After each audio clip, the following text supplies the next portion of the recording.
Thank you. Hi, everyone. Thank you very much for being here.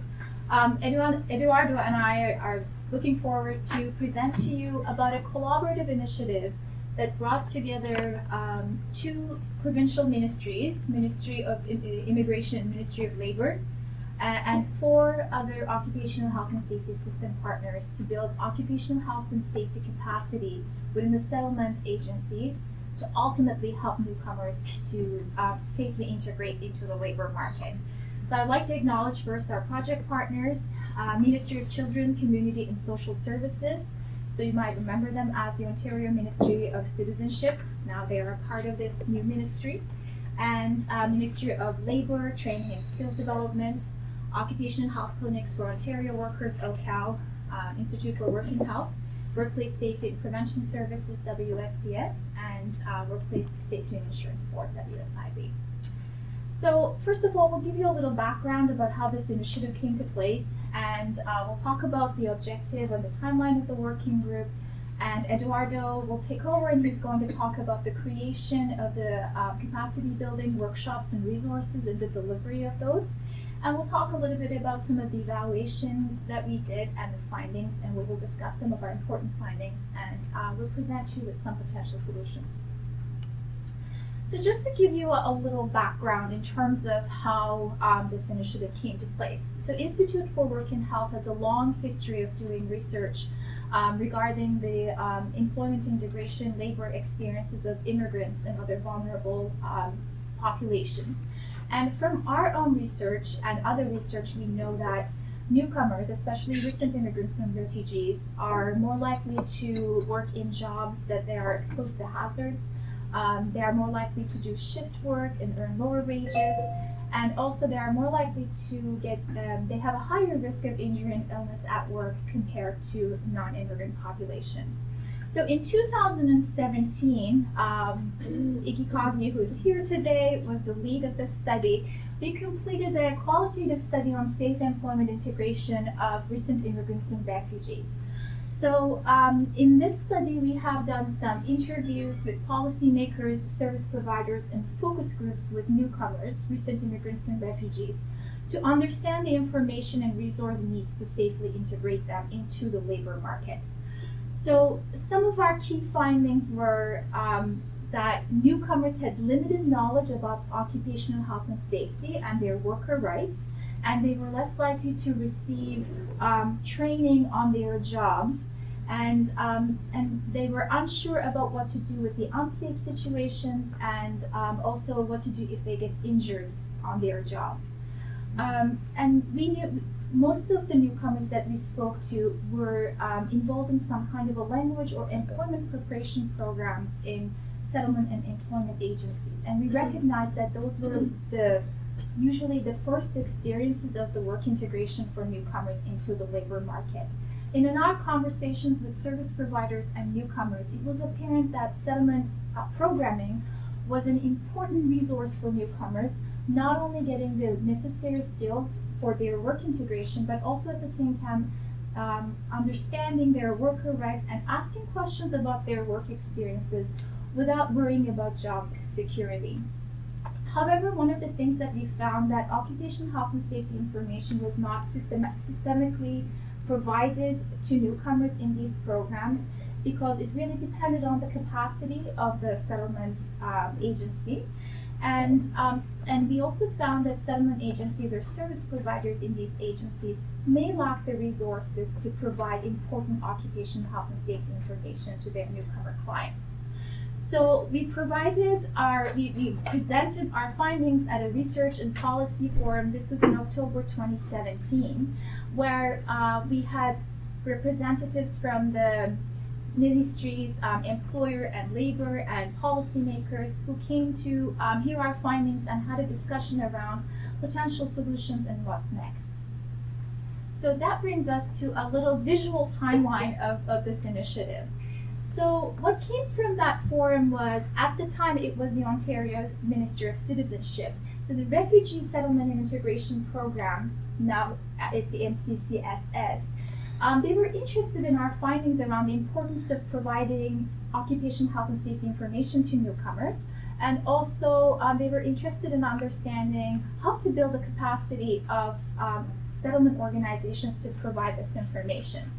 So what they did is, in their funding agreements for the year 2018 and 2019 in the refugee settlement program, they integrated a requirement of providing health and safety training to the program clients. So this was a specific program where there were 28 agencies were involved, and they were providing economic integration programs to refugees and other vulnerable newcomers. And they have also invited us to present some of our study findings in their funding calls for these agencies to orient them to understand the resource needs a little bit better. However, as I mentioned, there was an acknowledgement that the capacity within the settlement sector may vary in terms of providing this information. So MCCSS collaborated with the Ministry of Labor to equip the settlement agency workers to provide this training to their clients. Then Ministry of Labor connected with OHCOW and other system partners, IWH, WSPS, and WSIB, to come together to develop a workshop and resource for the settlement agencies to increase their capacity in occupational health and safety, and ultimately provide this training to their newcomer clients. So this was the working group was formed in February, and our objective was to build capacity among the settlement agencies to increase their knowledge base, to provide them with best practices in sharing this information with their clients, and also to provide them with key resources. And shortly after we formed the group, so we started working on creating a workshop for the service agencies in terms of building their capacity to provide information to their clients, and we also pulled together some of the resources that the system partners shared with us. And in between April and November, I think the first workshops were mainly around April, May, and June. So this is shortly after the funding calls were released and the programs started. Capacity building workshops were delivered, mostly led by OHCOW, and then we also provided the settlement agencies with resources. And when this was all going on, members of the working group really identified an interest in understanding whether this sort of a pilot project was really effective. So we decided to do a simple evaluation, and we decided to do a survey study with the service providers who have received the workshops. And also we wanted to understand their clients' experiences in the economic integration programs when they actually received occupational health and safety information. And we will go into details and tell you about this, but I just wanted to give you some kind of a timeline of how this came about. And in terms of the surveys and focus groups, so we finished the last capacity building workshop in June, and shortly after, service providers received a post-program survey regarding their familiarity with the topics and what they have learned. And they're followed up with a follow-up survey for service providers. And approximately 6 months after the workshops, we wanted to talk to the focus group agency clients in their experience in receiving this information in their programs. So now I will turn to Eduardo, and he's going to walk you through the capacity building workshops and some of the survey findings. Thank you. So I'm just going to give a bit more detail around how OHCOW, my organization, got involved, and then a bit about the development and the delivery of the workshops. And as Basak noted, a little bit about the initial questionnaires that we engaged the participants of the workshops with, and some of the initial findings, and then before the actual more thorough evaluation. So OHCOW, in the development, or at the beginning of the project, we were contacted by the Ministry of Labor with an interest in having us lead the development of the workshops and delivery. So this really came from a bit of our experience working providing frontline occupational health support to vulnerable workers. Mainly our work with migrant or temporary foreign workers in agriculture, as well as with some experience with newcomer workers in the community of Guelph, Ontario. So this is a workshop that we conducted in Niagara with some Mexican farm workers, and an event that we participated in yearly supporting newcomers as well.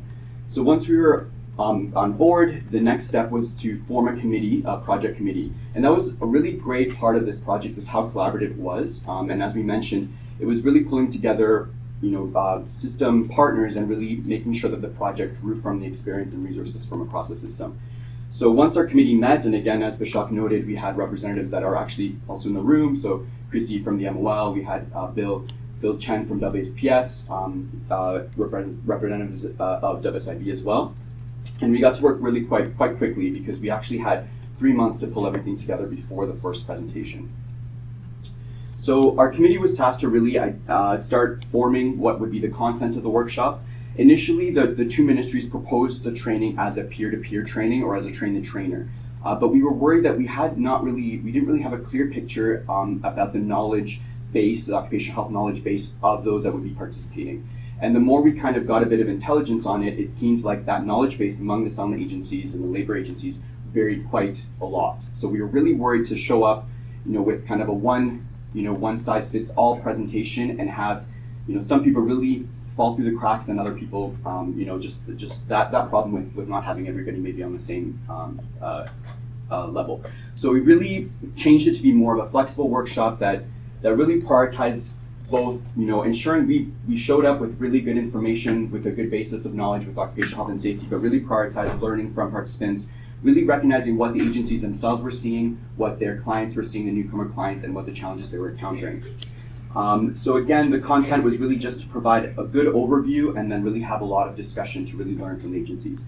We also tasked ourselves with identifying key system resources from across agencies that we thought could be a good first wave of resources to provide the participants during the day of the presentations. And so we have a list of the resources here. These were uploaded on USBs and provided to each of the participants during the workshops. So if anybody's interested in any of these materials, we can connect. The IWH Safe Work Toolkit has actually been updated recently, so it's also available now on their website if anybody has questions about that. So a bit more about the actual presentations. So we presented the workshop in 3 locations, so kind of the Eastern region, Central region, and Western region. The first presentation was in Ottawa on April 26th to 13 participants. The next was in Hamilton with 19 participants, and the largest one was in Toronto with 23 participants. So the total was 55 staff members of the settlement and labor agencies that participated. The workshops themselves were delivered by myself, and with some support by other OHCOW staff members, and with a lot of logistical and administrative support by MCCSS, which we really couldn't have not pulled this off in the span of the project without their support.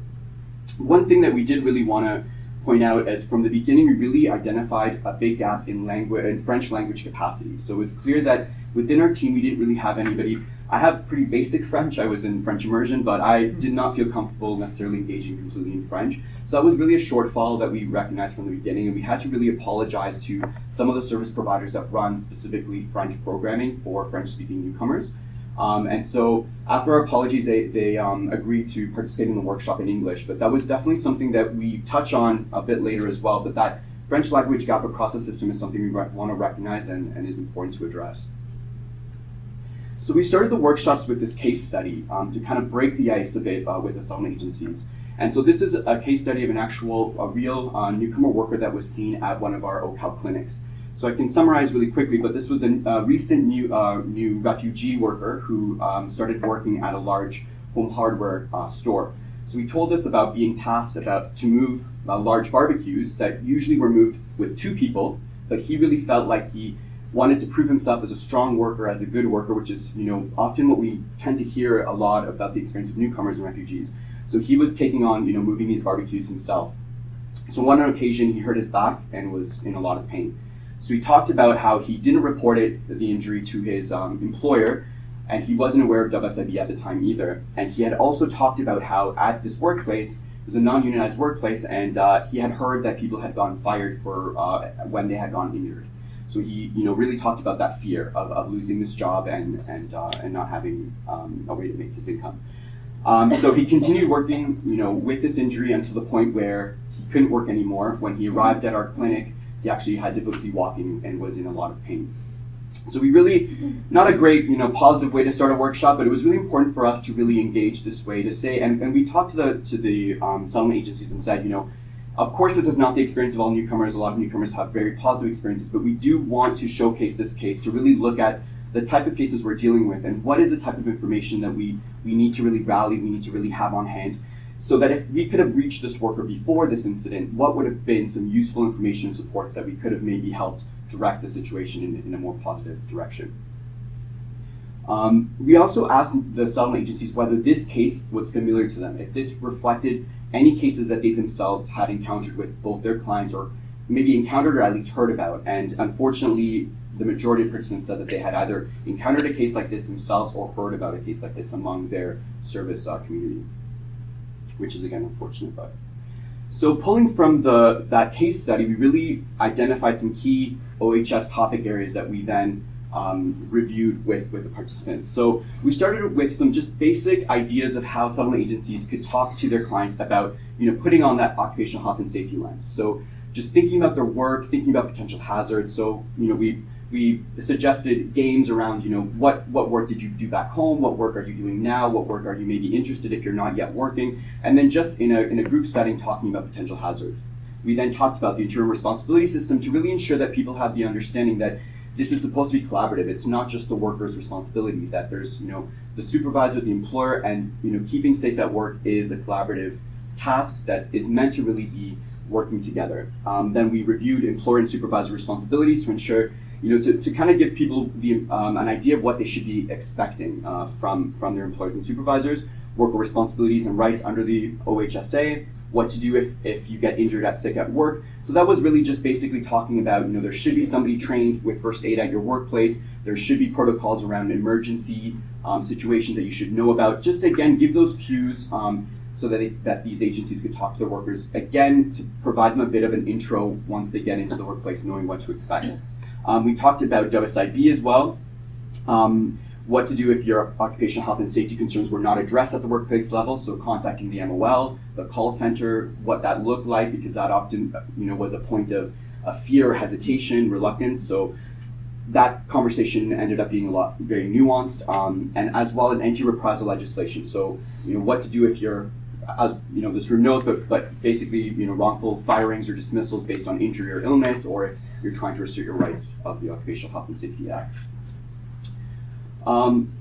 So we started to learn right away from the experiences of the settlement agency. So just based on their questions, comments, and the discussion pauses that we structured into the workshop, we had note takers from OHCOW, and we started basically pulling together their experiences, and it was pulled together to a report. So these are some initial findings, again, just at the workplace level.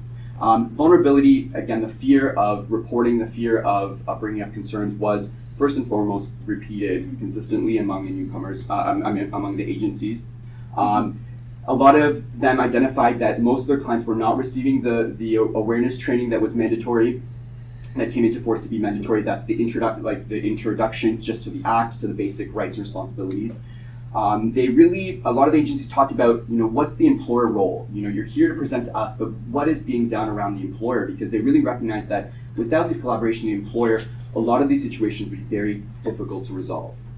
Also improving access to MOL resources, ensuring that the resources were accessible, so things like videos, pictograms, and even as we're going to get into the English language resources, making sure that the language was simplified for early level English as well. The need for French language resources, again, as a gap. And then WSIB, as we are going to repeat, a lot of the agencies recognize that they really did not know much about WSIB. So that was definitely a big area that they were interested in receiving more information about. Mental health was another topic that they had themselves identified they were interested in, as well as information and resources geared towards newcomer youth. So that kind of overlay of that experience as a youth, but also as a newcomer, and workplace violence and harassment. So upon the finishing of the workshop, so they concluded, this was a bit of a delay that we had and a bit of a dropping the ball on my coordination, but we ended up following up the workshops with a post-workshop evaluation. There would have been some questions that we probably should have asked them prior to participating in the workshop, but again, the time frame of this project was so tight that we started thinking of things a bit along the way. But basically, this survey was really meant to just ask them a bit about their own role, a bit more about their role serving their clients, a little bit about their clients themselves, a bit about what they thought about our workshop, what could have been, the positives, what were the negatives, what could have been improved, and so this is kind of a bit of those findings. The roles varied quite extensively. Some of them had worked longer in the field, some of them were new entries, but I think the majority had at least worked 0 to 5 years in the sector. Languages, they were really great at identifying the key languages that they're seeing among newcomers arriving to Ontario. A lot of them, in terms of pre-understanding of occupational health and safety information, they identified that most had some familiarity with the topics, but among the respondents, there was also a significant number of people that identified that they were somewhat or not very familiar to a lot of the important ones. Again, WSIB was identified as a big knowledge gap among a lot of the agencies, and that one thing that we really saw as a positive was that post the workshop, they all identified that after participating in the workshop, they all were very comfortable in knowledgeable around the topics that we had covered. So in terms of, we also asked them a bit about their own planning towards their workshops with their clients. So they identified, for example, that they were planning to incorporate some of the resources and offerings that we had provided them into their own workshops. Useful components, they really liked the discussion, they really liked the real life examples. They liked that even amongst themselves, they were able to hear what other agencies were encountering and find those similarities across their clients. Areas of improvements, there were people in the room whose knowledge of occupational health and safety were higher. So for those people, they did come back and say, we did wish that it was a train-the-trainer or a more training level workshop versus this discussion based, but they really all recognized that we were really trying to learn a lot from them. And this was kind of a really good takeaway, that they all identified an interest in continuing to be connected to the occupational health and safety system and continuing to receive information. So after that, a little bit time after, we followed up with another survey. We really waited to try to give time for these settlement agencies to then do their own workshops with their clients, and then we were interested in then hearing a bit or learning a bit about how those workshops went. So that was the focus of this questionnaire. We had a bit of a lower response rate, again, out of the 55, only 11 responses, but they identified that in total, all of our participants trained or presented occupational health information to a total of 342 newcomer clients. The delivery methods ranged in terms of kind of more formal lectures to discussion, role play, and they used 8 out of 11 used resources that we provided them from the memory stick as well. Actually, there was also cases where myself, as well as Phil from WSPS is in the room as well, we were actually asked by the agencies to then go and present these workshops directly to their clients. So that also identified that some still were a bit reluctant to present them themselves, but it was a good experience for us. In terms of challenges that they identified, again, there still was a limited availability of certain languages of our resources. So Arabic, again, stood out as the most spoken language they're encountering, but also one that is not necessarily that a lot of the materials are not translated in. Again, the importance of simplifying the English language resources. But overall, they identified that their clients found this information very useful. And again, a very positive positive factor was that they identified now being confident to engage any questions or concerns from their clients on occupational health, or at least knowing where to then connect to if they have questions that were more complicated. So after that, hearing all of that feedback from the clients, from the participants, as a committee, we really kind of kept thinking about anything else we could do. The project really didn't have a clear end to it, so it was a little bit unclear as to how much to take it forward, but we started identifying other resources that we felt could be useful. So we decided to do a second resource distribution, and as we identified, this was one set of 4 fact sheets that we really were excited about, prevention lighthouse initiatives. And so it's 4 really visually based fact sheets that cover these topics right here. And at the time, they actually were only available in English, but now they're actually available in 9 languages. So we're hoping to potentially re-engage on these resources with the group. So these were actually sent out via email to all of the participants as well.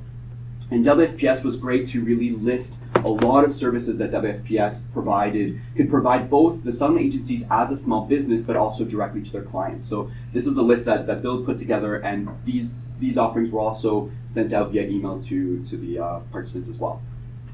So I'm going to pass it back to Michelle.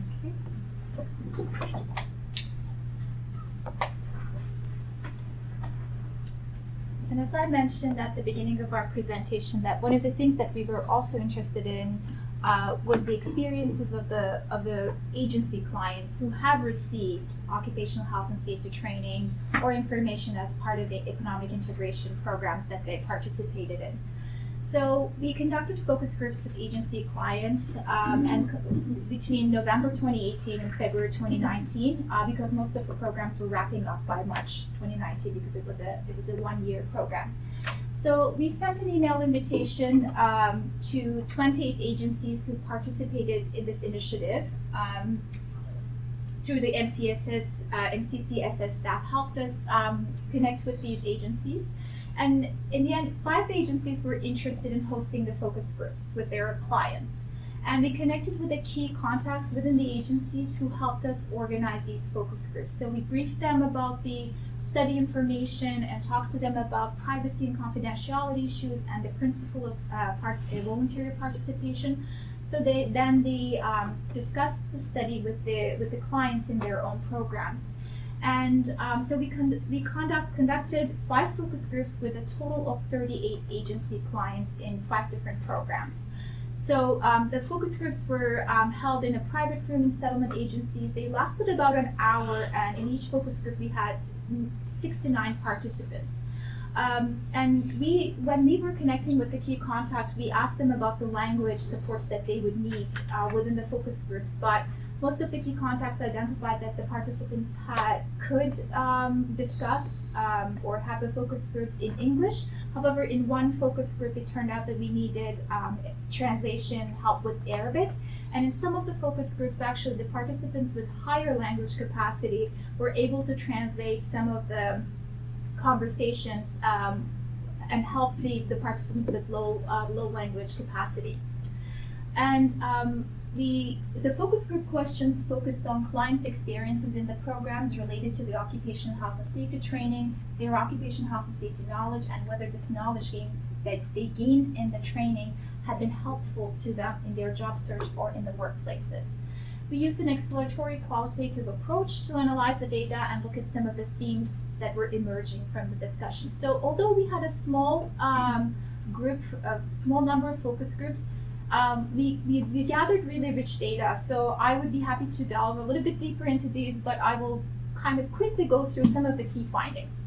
So just to give you a snapshot of who these were, out of the 35 participants who told us about their nationality, over half were from Middle East, and the rest of the participants were from diverse countries in Africa, Southeast Asia, Europe, and South America. Majority of the participants had work experiences in their home or in their transition countries, because most of them were actually coming through Canada through transition countries. And in those countries, actually, they talked about picking up additional skills and additional work. So they were coming from diverse occupational backgrounds, and all participants reported experiencing difficulty looking for employment in Canada due to language challenges or the requirements of the employers regarding Canadian experience. And in these discussions also we gathered some information about their work experiences in Canada. Although they were newcomers, they actually had work experiences in Canada, but mostly in temporary jobs, some precarious jobs, and most of the work experience that they had were in construction, moving and delivery, food services, cleaning, and manual labor. And when they were talking about the training that they received in their workplaces, occupational health and safety practices of the employers really varied. A few of the participants talked about receiving proper on-the-job and health and safety training in their workplaces, but most of them gave us examples of unsafe conditions and insufficient training in their workplaces. And we heard some examples of getting injured at work and not knowing what to do. So this was mainly prior to they participated in these programs. Just to illustrate a few quotes. So the first one is from a construction, a participant who worked in construction before, and he's talking about in the context of not knowing about health and safety too much before participating in the program. And at the work I was at, I will find myself in situations that will say, why am I doing this? I shouldn't be doing that, right? But I never told I was going to be doing that or that I would be in a dangerous position. And I never got a training for it or something like that. So I feel like they should give you a little bit more information, mostly when you're working in construction and doing this stuff that you can get a disease. And the second piece is actually, it was surprising because Eduardo gave an example of an opening case study in the settlement agency workshops, and it was almost we were speaking to the same person in that case study because this participant actually worked in a warehouse kind of setting. He was a new refugee, and he really wanted to prove himself as a strong worker because he was tasked with moving heavy furniture. And he did not know about WSIB at the time. So this is just a portion of the conversation that we had, but he's telling us the story. So at the time, I have no idea. I didn't attend any safety health, so nobody advised me. So when I fall from the forklift, I didn't make any complaint because I have no idea. I hurt my lower back. No one advised me. Even my coworkers, they didn't say anything.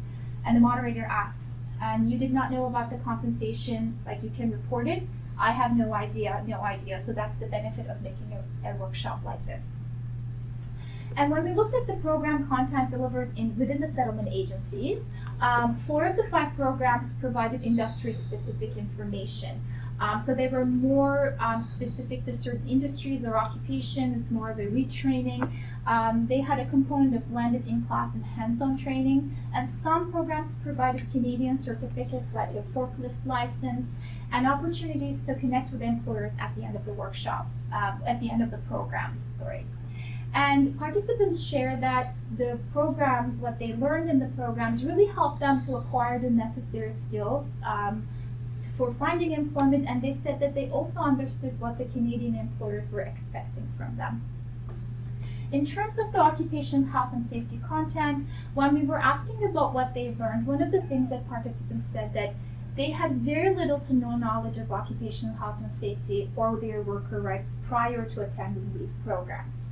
And occupational health and safety information was integrated to all the programs. However, the depth and the delivery really varied because occupational specific programs had a lot more information around specific hazards and more in-depth information. However, in all focus groups, almost all participants talked about receiving information and understanding the basic 3 rights under the Occupational Health and Safety Act: right to know, right to participate, and right to refuse unsafe work. In terms of right to know and right to participate, participants mainly talked about understanding the common workplace health and safety hazards, having these discussions in their classroom, learning about Occupational Health and Safety Act, and many said that they actually reviewed the mandatory Ministry of Labor's mandatory awareness training in the workshops, or they have taken this training as a part of their programming. As I mentioned, industry-specific programs gave a little bit more in-depth information about the hazards. And one thing that the participants talked about was understanding or learning about safety is everyone's responsibility. They talked about understanding that employers are required to provide information and on-the-job training. However, they can also participate in this. So for example, this participant talked about they did not know that they could involve in safety. Now they feel like they know they can volunteer to become a representative or a working member of a health and safety committee. And this was very interesting because I think I heard it from many participants saying that this was very surprising to them to learn that they can refuse unsafe work and they wouldn't be fired if they did. So participants share that this was something that was very surprising to them. I get surprised when I learned that you can refuse unsafe work. In my background, you cannot refuse. When you get an order to do the job, it is your responsibility to finish it. But here, you have the right if you think it's not safe, there's any impact. This is, for me, it's very, very important. I was thinking you get fired if you refuse, but here, no. You can discuss with your supervisor if you're feeling it's not safe. This is very, very important to me. And they talked about now they know that they can refuse unsafe work, they can report it to their supervisor, but if the employer does not cooperate, they know that there's a number that they can call, and then they tried to remember what number that was, but it was the Ministry of Labor's call center, basically. Also, another theme that emerged in these discussions was the the differences that they talked about in terms of the working safety practices in their home countries and in Canada. So they mentioned, for example, the occupation, the work here is more organized usually, and the safety issue is very important. We were not aware of back home, so this is great. And as Eduardo mentioned, we had language challenges as a theme emerging. They talked about having challenges understanding the information in the trainings, usually getting help from the staff in translating some of the material. And in terms of preparing for their next steps, participants shared that learning about these rights gave them confidence in looking for work, and they felt that now that they have more knowledge, they're a little bit more confident in terms of their employment preparation. So just to quickly go over the discussion based on Eduardo's and discussion of the survey findings and the focus groups, capacity building efforts really led to increase in service providers' knowledge in occupational health and safety, and they told us that they felt more confident in answering questions from newcomer clients. And settlement agencies shared these information. However, the level of experience and knowledge varied between settlement agencies. They expressed an interest in continuing to receive resources from the prevention system. And also focus groups and workshop discussions identified the need to make the occupational health and safety information accessible to newcomers, especially regarding language proficiency and literacy. Newcomer clients spoke really highly of the information they received. One thing that I want to mention here is, although we heard that newcomer clients spoke highly of the programs and they felt like now they have a knowledge of it, however, exercising these rights in the workplaces could be a lot more complicated than knowing their rights. So that's an issue that I think we can think about in terms of how to help newcomers to exercise their rights in the workplaces. So for example, there were some examples of them talking about, well, if it's a probation period, if you don't want to say too much because you want to secure your job first and then you can report unsafe work. So this issue of vulnerability can be a little bit more complicated than knowing your rights. So we just have two last slides. Yes. So again, this was a great initiative that we took on, but it really did identify a lot of more work that needs to be done, basically. So this was just two last slides that we tried to put together some ideas of areas that we really feel like we need to continue. So again, whenever we tried to identify OHS system resources, it was a bit difficult to really get a good sense of what was out there. So, really reviewing, making a systematic review of what resources exist across the system, how accessible are they to newcomers, and really have that ready to be able to equip these stakeholders. Also looking at systematic translations. So what type of translation support do the agencies have, our occupational health and safety system? What are best practices for translation as well as language simplification? And continuing to formalize the relationship between the system and the settlement sector. So again, we continue to hear how interested the sector was to continue to receive information from us, updates, things like that. But to date, after this project, there hasn't been any really formalization of a relationship that can kind of continue on. I know WSPS has made really great contacts with OHCOW, which is a really integral organization for the settlement sector, but there hasn't really been a cohesive kind of strategy. Also looking at maybe developing a checklist to really try to standardize the types of education that the settlement sector is providing to the newcomers. Again, we saw a lot of differences differences between what type of information people were receiving.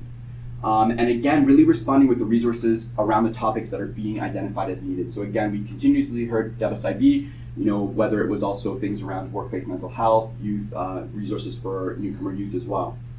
We also really need to, and as Basak just touched on, really looking at the vulnerability aspect of the experience of newcomers. So again, that's so integral, that fear, that reluctance to report, and that's going to be very difficult to really resolve or really get to the root of, but we need to really start making some direct grounds and really what is the role of the employer. So that kind of kept coming up, and I think we really need to look at that to really make it easier for employers to comply with their responsibilities in ways that are going to be effective for newcomers. So again, we talk a lot about the insurance responsibility system, how does that really work in a workplace where people don't speak English or management might not speak the languages of folks? So how does that even really work, and how then is an employer supposed to respond and ensure safety at the workplace? And then also all the offerings around anti-reprisals are all kind of the protections that we talk to vulnerable workers about. We really have to make sure and assess the effectiveness of what we're offering. So, it's kind of worrisome to talk to somebody about refusing unsafe work without really knowing what that actually looks like or what that would actually look like for them. And if they go and do that, they participate in a workshop, they go and do that and they get fired, what does that look like afterwards, right? So we're not just standing up telling people to do something and then not knowing what the follow through is to the agencies that really should be enforcing and actually looking at that. And really looking to explore other cross-sector partnerships. And we identified that the health and safety system, we're not doing the greatest job at connecting to newcomers directly. Where our agencies tend to not have that much outreach capacity. So it's identifying what agencies are on the front lines with these communities and to then work and connect to those agencies. So recently we started to pilot another capacity building workshop with a community health center in Guelph, Ontario, who also contacted us saying that among their clients that they're serving with primary health care, they're having a lot of occupational health and safety concerns. Their staff also recognize that they don't have a lot of knowledge around occupational health and safety, so we presented a very similar workshop to them. And some of the initial findings are very similar. They also are not knowledgeable on WSIB, even though being healthcare staff. So again, exploring these cross-sector partnerships that could really support newcomer occupational health. So that concludes the presentation, and again, thank you to all of the partners that were part of it and the two ministries that really spearheaded the project as well, and it was really collaborative, engaged. All right, well, thank you very, very much, Eduardo and Basak. That was really fascinating. What I'd like to do now is open it up to questions and comments. I'm just going to ask a couple of things. One, we have a lot of folks on the webinar, as well as in the room. So perhaps what I could ask you to do is ask your question or make a comment very loudly. And Basak and Eduardo, if you could just summarize it very quickly so people will hear who are on the webinar. And maybe because we have so many folks here, I can just open it up, first of all, to either anyone on the webinar. Do we have someone on the webinar? And then also some of our guests here in the room. So why don't you go ahead to... Thank you. I have a question from online. Where were the agencies who participated located? And you may not be able to disclose that. And were there any in Northwestern Ontario? So geographically, we have this slide that looked at the Hamilton location, there was Toronto, and then Ottawa. So they kind of tried to group them regionally like that. So I think I was supposed to repeat the question, but where were the settlement agencies located? So we have a list if anybody's, and I guess we'd have to ask MCCSS if we can identify, but it was basically grouping the settlement agencies from the eastern, central, and western regions. So some of them traveled quite far distance, and MCCSS really did a great job at circulating these dates. And because they were connected to funding, they were agencies that were required to take these workshops. Okay, thank you.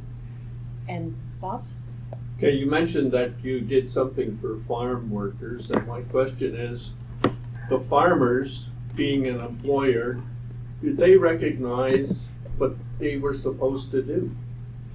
So the question was specifically around farm workers or migrant farm workers and their employer recognizing their occupational health and safety responsibilities.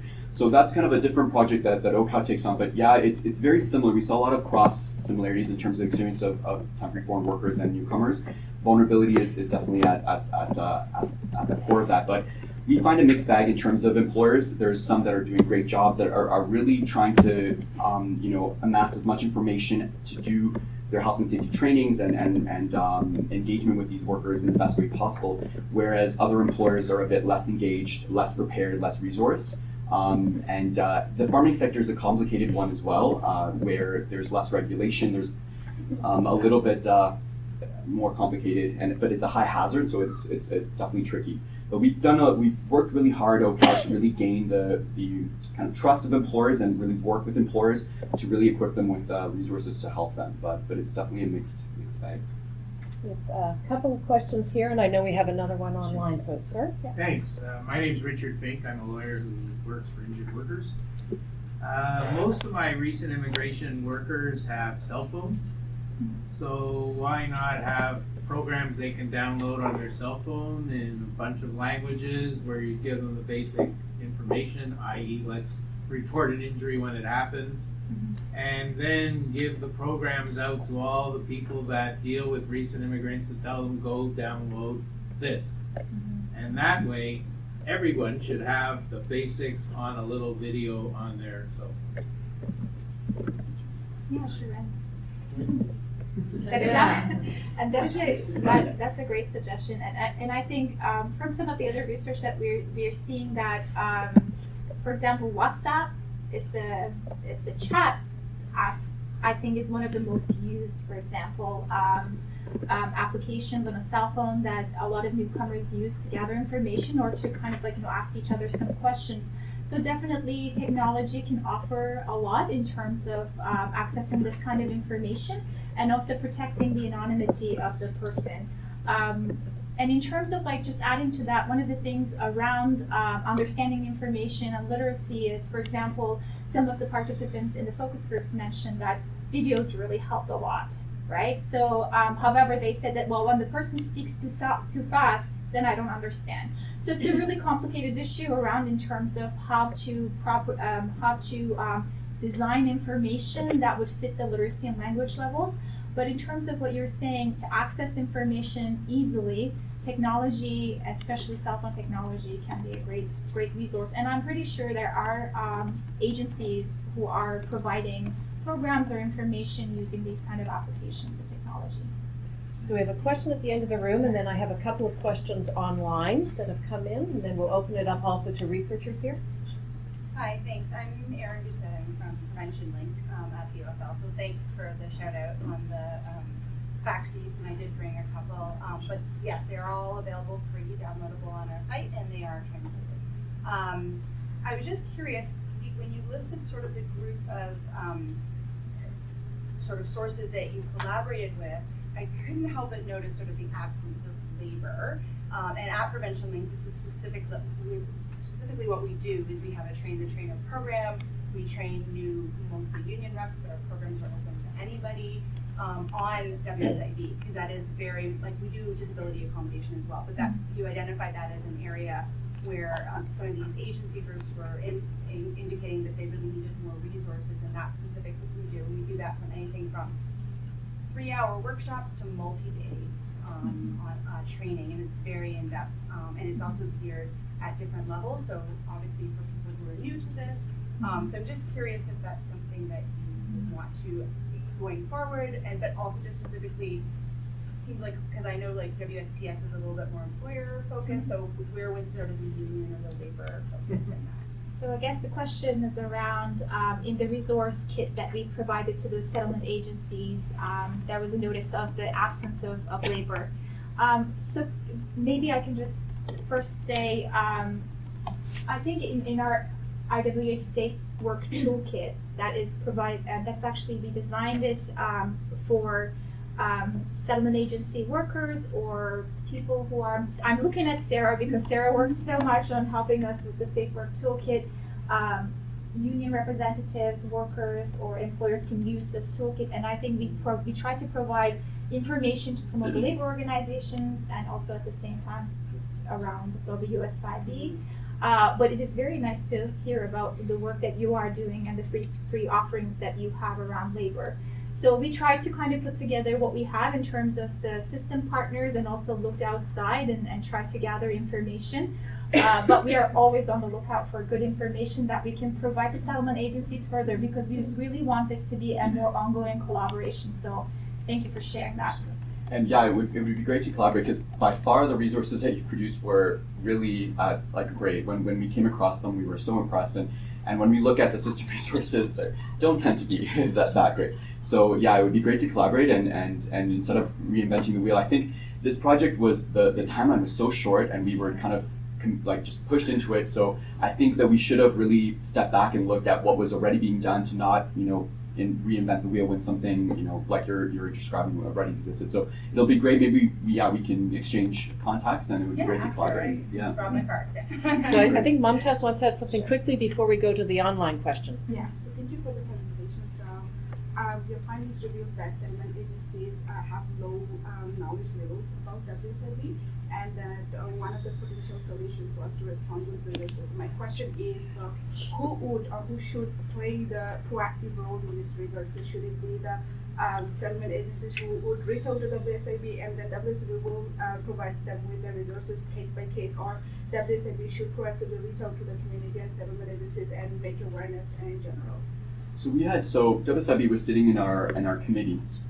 Oh, sorry. So the question was kind of reflecting the identification of a bit of a big knowledge gap around WSIB among the service providers, whose responsibility would be to engage either WSIB engaging the community or the community engaging WSIB. So we're going to think around next steps around this. Again, this project concluded, but as you can see, there's just a lot to do. So I know that WSIB is very interested and engaged around looking at how to better support and get their information out there. On the memory stick, they had a really good guidebook, or a guidebook that they were excited about that went out in various languages on the memory stick. But they've also identified looking at opportunities of potentially doing webinars. So again, with the settlement, with connection to the settlement sector, having MCCSS potentially, identify a date where we can then identify specific topics, maybe around WSIB or an overview, and have WSIB do a webinar. That seems to be also the interest of the community health centers that we've started to talk to, which again, WSIB is a knowledge gap there too. So I think it's mostly around that I think WSIB seems to really want to engage, and I would think it would be partly their responsibility. And as a follow-up, really figuring out, whether it's researchers or through workshops and engagement, what particulars they're really looking for to make sure that then we're really focused on the most effective information for them. Okay, we have some online questions. Great. My first question is, how many of these workers worked in a workplace where English was not used? And were workers taking the orders in their native language? Mm-hmm. Well, I can speak to that question based on this project and also the other conversations that we had with other new immigrants, so that give you a larger. So in these focus groups specifically, there were conversations around not understanding some of the on-the-job training because it was delivered in English. So, however, we know that also newcomers, they usually find their first jobs in their ethnic community where they actually speak in their native language, so that's pretty common. Wasn't so much in these focus groups discussions because they mainly talked about receiving their on-the-job training in English and having some of the challenges, and also the language proficiency really varied between the newcomers. But we know from other research, from our own research and other research, that it's very likely that newcomers' first jobs are usually in ethnic or like in the communities that they actually speak their own native language, and then that's how they receive the training. Mm-hmm. But just to add to that, the knowledge gap, language gap is just something that's so key to all of this, and it's something that I think that we definitely need to review. And what's interesting working with the settlement agencies or the settlement sector is that they do a really great job at language assessment. So obviously, when a newcomer comes into the settlement sector, they're both through their support of English proficiency, language proficiency, teachings or education, they have a whole system of identifying their language needs. But then that transition to then the workplace, that could be a really interesting area to really explore, where the settlement agencies are literally placing people into work. What would that look like to have that settlement sector provide an employer with a bit of description of the net language needs of that worker that they're literally now placing, because some of these agencies are really doing that placement, and then having that employer re-envision what their then responsibilities are to adapt their occupational health and safety program to the language needs that are coming into them, right? And really look at that and really be realistic, because in some of these workplaces, it's hard to even talk about occupational health and safety when communication is almost at a zero. It's the same thing with the farm workers that we encounter as well. I've done workshops on farms where after a presentation around heat stress and sun safety, they start asking me, about ladders or about the laundry, because they don't have any language capacity to talk to their employer. So that's very dangerous, obviously. From laundry is one thing, but if they're not able to communicate at a basic emergency level, the language is definitely worrisome. Siobhan, you have another question? Yes, I do. All right. So obviously reprisals are a significant issue for any worker reporting a health and safety concern or exercising their rights. How clear was it made in the workshops that a loss of job is a real possible outcome for those who do speak up? Yeah, so the question was around talking about anti-reprisal protections, but how evident or how clear were we in also presenting that there was risks involved in standing up or reaching out? We are very realistic with the agencies. We didn't make any promises, and a lot of those conversations were very nuanced. We had a lot of experience again with migrant farm workers, and it's very easy for a migrant farm worker. Unfortunately, it continues to be so. If they speak out, there's a lot of fear about not only being fired but being then sent home back to home countries, or fear that they're not then going to be coming to Canada. Within the concept of these workshops, we did put a lot of focus on making sure we weren't, these were no magic solutions, and really talk to people about the risks. We talked a lot to the agencies about ensuring that in their own community they established networks of support that went beyond just the settlement agency, but with legal support, with clinicians, local clinicians. We're seeing that talking to some settlement agencies, they start talking about how a doctor's note, the power of that doctor's note from a community health center, and how some of the community health centers are using, instead of, which is not ideal, but instead of a WSIB, filing WSIB, they're writing doctor's notes to try to find accommodations for workers because of that fear of formally reporting to WSIB, which again is not really what's supposed to happen. But the reality of a lot of that vulnerability factor, people having to find solutions and work together. So we definitely talked a lot about that, and really finding in your community that legal support, that but then we did talk a lot about connecting to the Ministry of Labor as well, their call center. But even being realistic with that as well, language capacity of the call center, how to actually call the call center, because what we find is you can give somebody a number, you can explain it, but if one person has a bad experience calling that call center, they don't get through, they don't understand that initial maybe automated, it just takes one bad experience to then go into that community and say, nope, that number doesn't work, and then there goes that resource, right? So also our responsibility is to then go through what we offered and make sure that, almost like attempt, make sure how that actually works in reality. But anyways, yeah. So we're very reluctant to tell people that there's, magic solutions to the vulnerability of or being fired. So those conversations are really nuanced. I think we have time for one very quick question from the audience and quick answer. As I know, IRCC greens and welcomes every newcomer, and they give them a package about housing, about financial things when they arrive in the country. Why not adding some of those resources in those welcome packages? That is a good idea to add those, but one of the things that we heard from the other research that we Can you did- repeat it? Oh, sorry. So IRCC provides all of the immigrants here who are coming through the immigration programs a welcome package that includes information about housing and settlement, and why not including also health and safety information in these packages.